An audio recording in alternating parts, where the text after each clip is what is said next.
Today we're going to take a look at the Roborock Dyad Pro Wet and Dry Vacuum Cleaner. Now, if this is the first time you watch one of these videos, what a wet and dry vacuum cleaner is, as the name suggests, a vacuum cleaner that does both dry vacuuming, but also wet cleaning, or the equivalent of mopping for your floors. Thus, by saving you time to do a first run of dry vacuuming and then a second run of mopping, but also makes things much easier as you no longer have to carry a mop and a water bucket. The machine does all that for you. It sucks out the dirty water and cleans your floor with clean water. Now, the Roborock Dyad Pro comes with a ton of features, many of which set it apart from the competitors, and perhaps the most striking feature that sets it apart is that it has 2 rows of brushes, which is actually made from 3 brushes. There's a back brush, which is the full length of the head, and then 2 front brushes that give you edge-to-edge cleaning, where most other wet and dry vacuums come with only 1 brush. Now, the fact that it has 2 rows of brushes, of course, does help a little bit with the cleaning. However, it also does produce a small setback, which we'll talk about later in the video. The vacuum is capable of 17,000 pascals of suction, according to Roborock at least, which is a lot of suction power. And as with most modern wet and dry vacuums, it also has a separate clean and dirty water tank. The clean tank having 900 milliliter capacity and the dirty tank about 770 milliliters, which is a pretty decent size. The battery is rated at 43 minutes, which is improved from the first generation Dyad, but another major improvement is the fact that the Dyad Pro can stand by itself, whereas the previous Dyad had some sort of kickstand for it to stand or park, which was not the best of approaches. The Dyad Pro can now stand by itself, and of course when you park it in that position it turns off, and then if you unlock that cleaning head it turns back on again. The Dyad Pro, as with a lot of these modern wet and dry vacuum cleaners, also has a self-propelled design, which means the motor that is rotating the brushes for cleaning also propels the machine forward, thus by requiring less force or effort from your end to push the machine and making maneuvering it and pushing it around much easier. The Dyad Pro also offers edge-to-edge cleaning, which is something that's quite nice. Many of the machines don't offer any edge cleaning, and you see there's a huge gap on both sides of the brush where the brush does not reach. Some machines offer one-sided cleaning, in which one side of the brush extends to the extremity, but the Dyad Pro has edge to edge. That means the brush on both edges extends to the end, and this is only on the front brushes, as you can see. It has 4 different modes and a digital screen that shows you the battery percentage, but also what mode you are on and the level of dirt or mess that you are vacuuming. Which brings us to the first mode, which is automatic mode. That uses what they call DirTech technology, which simply means there are sensors that detect the amount of dirt or mess that you are vacuuming and automatically adjust the suction power, but also the amount of water or solution that is dispensed according to the level of the mess. And this is indicated on the LED screen with that arc, whereby you start off in the blue range, and the more mess it detects, you see it going to the red to indicate that it is kicking into a higher mode. The second mode is maximum mode, and this manually kicks the machine into maximum mode with maximum suction power and water being dispensed. At the other end of the spectrum, there's eco mode, which is then the minimum suction power and minimum water being dispensed. And lastly, there is floor drying mode, which does not dispense any clean water, but only sucks water from the floor. For some reason though, this is limited to only 1 minute, and then it kicks back into automatic mode. I'm not sure why there's that 1 minute limit. Most of the other machines that I've tested do not have a limit, but I don't think it's a big deal. Another novelty in the Dyad Pro, which I really like, is this thing over here, which is a detergent dispenser. Now, in most of the wet and dry vacuums, you fill the water tank with fresh water, but you can also add detergent to that water tank. Roborock has a different approach here, where it has a separate tank to fill with detergent, and then it automatically dispenses the detergent, again, according to the mess that you are cleaning. They say that the detergent tank is good for 20 full tanks of water, which I think is a really nice addition for multiple reasons. First being, you don't have to refill every time the water tank with detergent. You don't have to guess in what ratios or proportions to add the detergent or to dilute it. And also, if you're not using the machine for some period of time or you want to empty the tank for storage, and you had mixed it with detergent, you're losing that detergent. Whereas with the Dyad Pro, the water and the detergent are in separate tanks, which I found a really nice feature. Once you're done cleaning, you put the machine back on the base to charge it. And speaking of the base is in 2 pieces and the second piece is removable, so you can take it out to clean it. And once the machine is on the base, it starts charging automatically, but also you can then initiate the self-cleaning function to clean the roller brushes, but also flush the internal system and the pipes and ducts of the machine, which is really great. Another nice thing that the Roborock Dyad Pro does, which a lot of other machines in the market don't, is in the self-cleaning cycle, the brushes rotate both forward and backward for a more efficient cleaning. Once the machine is done with the cleaning process, all you have to do is empty the dirty water tank.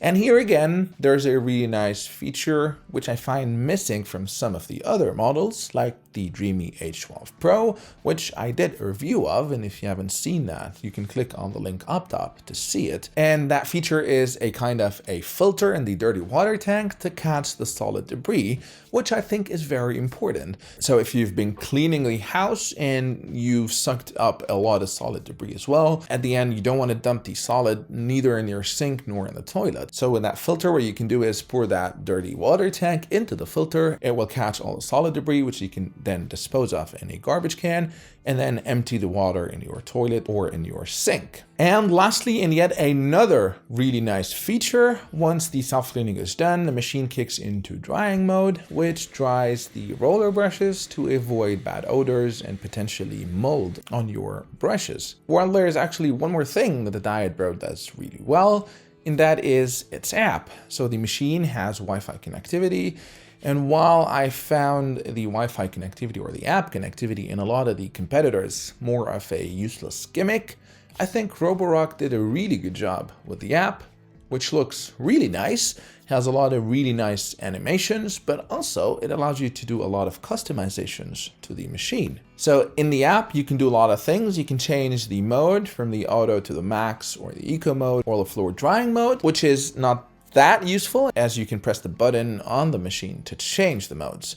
What is useful, however, is, for example, you can configure the auto mode and configure the suction power or the suction force between 3 different levels. You can configure the amount of water, again, between 3 different levels, and you can configure the roller speed between slow or fast. But there's even more customizations that you can do in the app. You can enable auto self-cleaning, which initiates the self-cleaning function as soon as you dock the machine. You can select one of 2 different self-cleaning modes, the standard self-cleaning or the deep self-cleaning.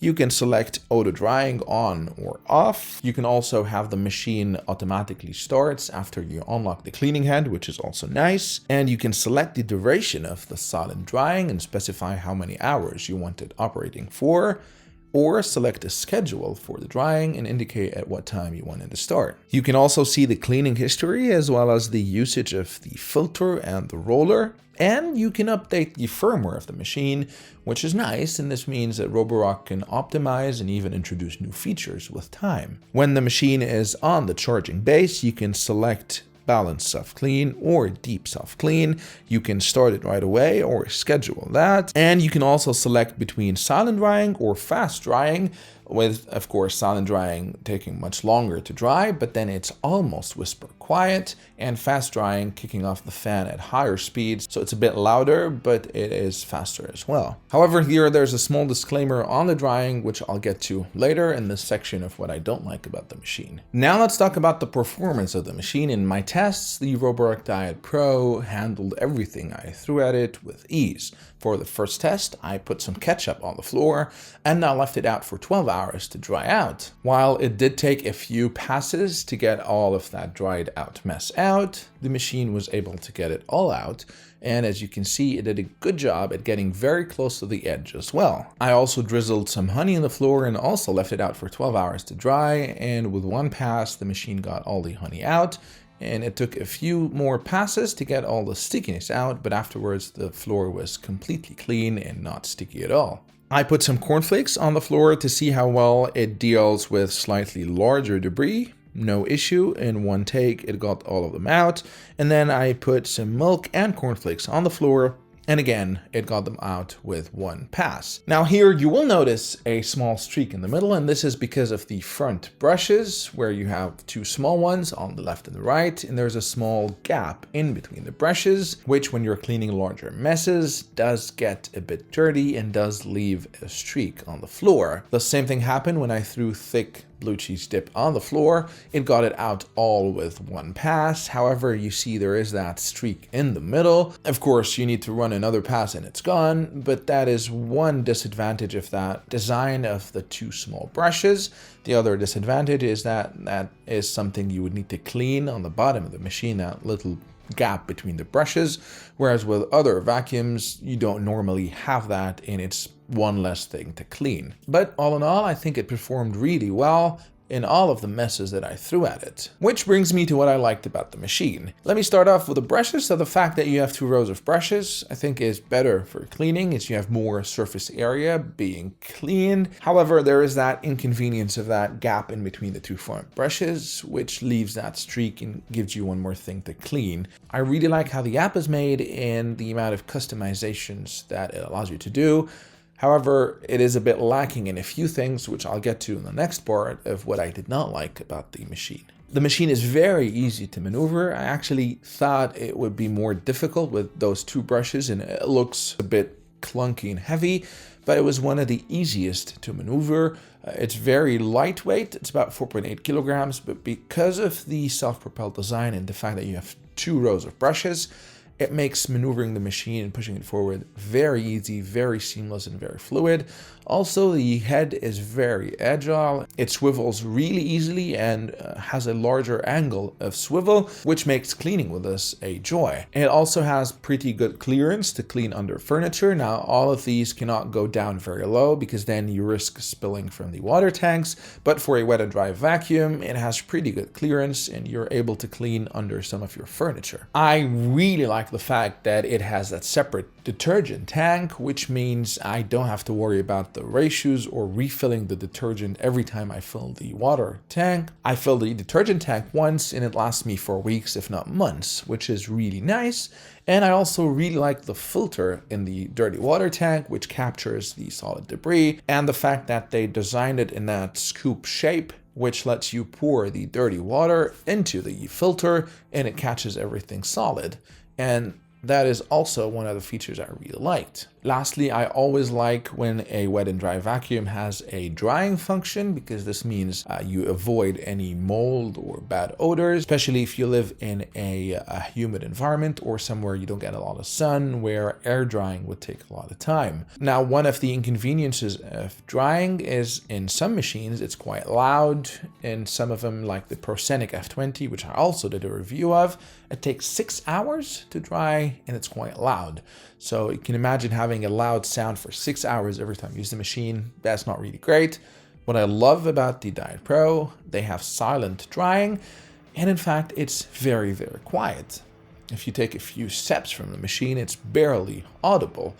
And I really like the fact that you have the option to do fast drying as well, which is louder, of course. But then if for whatever reason you want the brushes to dry faster, you also have that option. Now here comes that special asterisk on the drying mode. The drying mode is advertised as drying with hot air. However, when I first tested the drying mode and I put it for 2 hours, the brushes were still wet. I added an extra hour. After 3 hours, still wet. 4 hours, same thing. 5 hours, almost dry, but still wet. It took about 6 hours for the brushes to be completely dry, which was a bit concerning to me because the Dreamy H12 Pro, which dries with hot air, dries the brushes completely in 1 hour. The Proscenic F20, which uses cold air to dry the brushes, takes 6 hours to dry them. So the Dyad Pro is advertised as drying with hot air.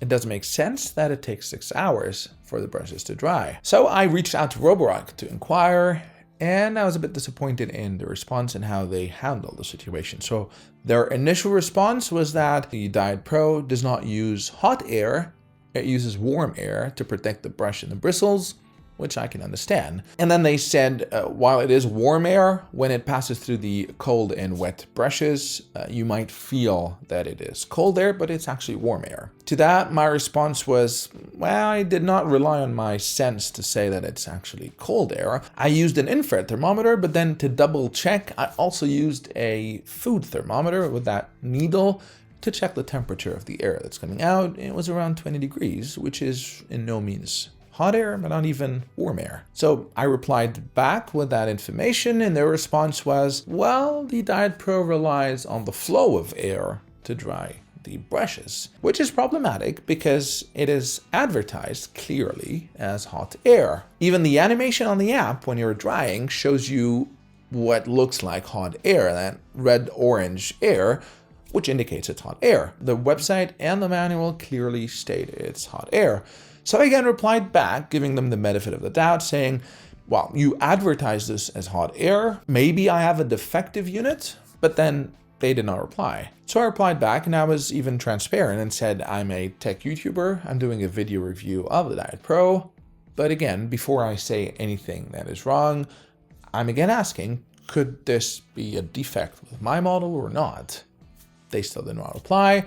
I reached out a third time to ask if there's any feedback, and they still did not reply. So that was one major disappointment for me, because on the one hand, I prefer to have hot air drying my brushes, but also because if it is not hot air, then it's flat out misleading advertising, which I was not very comfortable with. Now, despite the fact that throughout that interaction, it became more and more apparent that Roborock is actually aware that they're not being entirely truthful in that feature, a small part of me was hoping that I had a defective unit, and to be fair, for the sake of this review, I did ask for a replacement, and I got a new machine, and I did another test, and this time I took apart the second part of the base and put the thermometer at the air outlet directly, just to get the air at the source. I turned on fast drying to get the most air output, and I waited about 10 minutes to give it enough time to, in theory, come to the right temperature.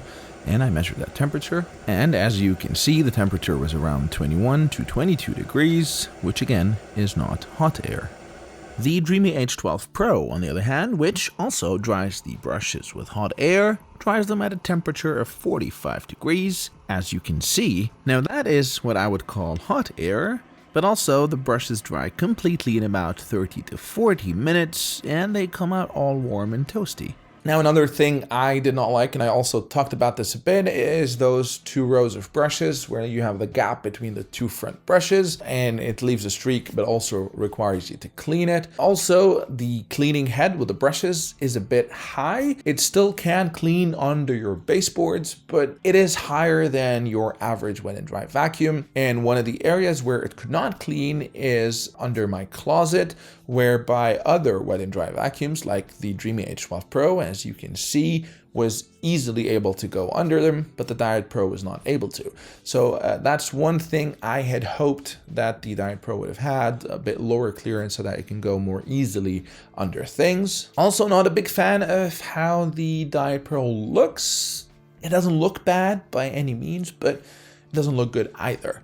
For some reason, and for those of you who are old enough to remember, it reminds me a bit of those big boxy CRT monitors in the early days of the computers. Now, going to the app, I mentioned I really like the app and how it's made. However, I do think it is missing a few functions. For example, you can set the machine to start self-drying automatically after cleaning. However, that's always silent drying. There's no way for you to set it to go into fast drying after self-cleaning, which I think is an easy fix, and I'm not sure why they don't have that. Also, fast drying is only for 1 hour, and there's no way for you to set the duration more than 1 hour. And as evident in my tests, 1 hour was not enough even for fast drying. It took about 2 or 3 hours in fast drying mode, which means after each hour, you need to manually start fast drying again. A third thing which I felt lacking is the fact that you could not start fast drying on the machine itself. You need to use the app for that. So they did think about starting some of the functions from the buttons on the machine, where, for example, you can start self-cleaning by pressing the self-cleaning button, but then if you press and hold it for 2 seconds, it triggers the deep self-cleaning, which is great. You can also manually start the drying by clicking on the power button when the machine is on the charger. which is great. But then I would have loved if you can press and hold for 2 seconds the power button to start the fast drying. The fact that you can only start fast drying from the app itself is something I did not particularly like. But again, not a deal breaker, just an observation. Now, all in all, while there's a lot of things I did not like about the machine, none of them are deal breakers for me, with the exception of the hot drying. And that one, I'm not sure if it's a deal breaker because of the fact that it is advertised as hot air and they're just simply misleading us with false advertising. Maybe if it was not advertised as hot air cleaning, I would have disliked this a bit less because I don't feel deceived. The silver lining perhaps here is I measured how much energy the machine is drawing when it is in drying mode, and in the silent drying it's about 20 watts and in the fast drying it's about 25 watts. So over the course of the full 6 hours that I left it in silent drying, it consumed about 0.12 kilowatt hours, which is not a lot, and incidentally equivalent to what the Dreamy H12 Pro consumes in 1 hour. But again, despite all of the things that I don't like, I think this machine is a great machine and possibly one of the best wet and dry vacuum cleaners that I've tried. I will make a comparison video between the Dyad Pro and the Dreamy H12 Pro, which were two of the top contenders in this category. And if you're interested to see that video, make sure to subscribe to my channel to get notified when I release it. So lastly, would I recommend this? I think I would. Despite the inconveniences and the things that I don't like, it has way too many things that I really like that it does really well. That makes it very hard for me not to recommend it. Now, the machine is not cheap. It's about $450 at the time of this review, but the price does fluctuate and there's often promotions on it. So I will put a link in the description to the product page. Check that out to see what the price is at the moment you're watching this review, and if you can grab a good deal, or if you're looking for a wet and dry vacuum, I think this is one of the better options in the market. Let me know in the comment section what you thought about the Dyad Pro, and as always, if you liked the video, please hit the like button and consider subscribing to my channel, as this encourages me to continue producing content. Until next time, cheers.